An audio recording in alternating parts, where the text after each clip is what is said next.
country to be comfortable. Dennis Aseto, KTN.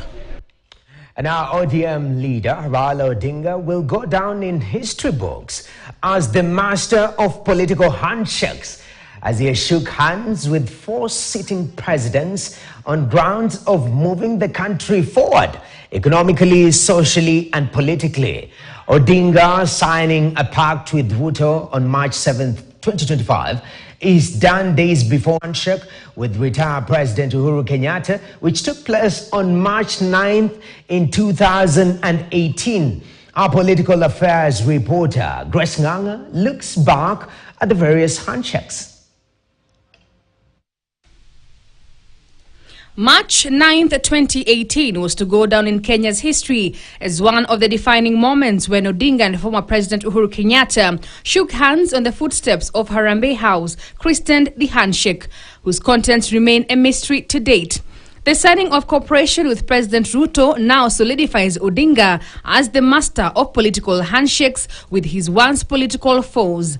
Odinga's first political truce was in 1997 with the late retired President Daniel Arap Moi, when he met him at his Kabarak home after the general election and agreed to have cooperation between the then ruling KANU and Raila's National Development Party NDP, ending the political differences dating back to 1980s. The cooperation led to the merger between the two parties. Chama cha NDP kimeshajidissolve na sasa kuimanisha kwamba kitu imefanyika, tutaishusha bandera ya NDP.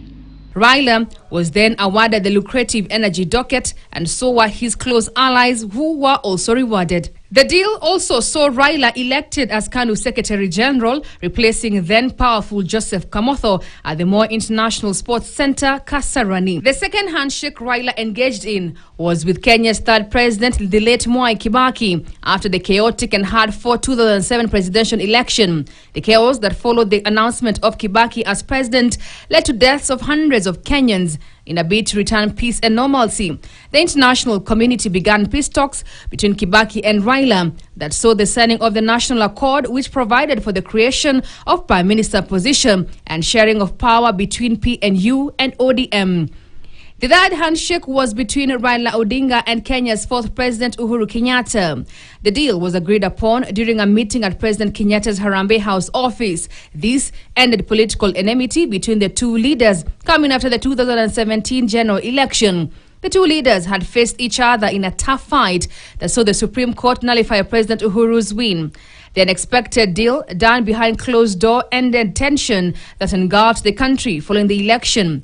The handshake brought peace that saw the president return in favor by backing Raila in the 2022 presidential election against his own deputy, William Ruto. Today's agreement between Ruto and Raila is the forthcoming after the disputed 2022 general election. The deal was arrived at despite the two leaders vowing not to engage each other in what they refer to as Nusu Mkate. The coming together of the two leaders is not new. They had previously worked together during the 2007 elections, where they belonged to ODM Pentagon. They also had Najib Balala, Musalia Mudavadi, and Joseph Nyaga. Grace Nganga, KTN.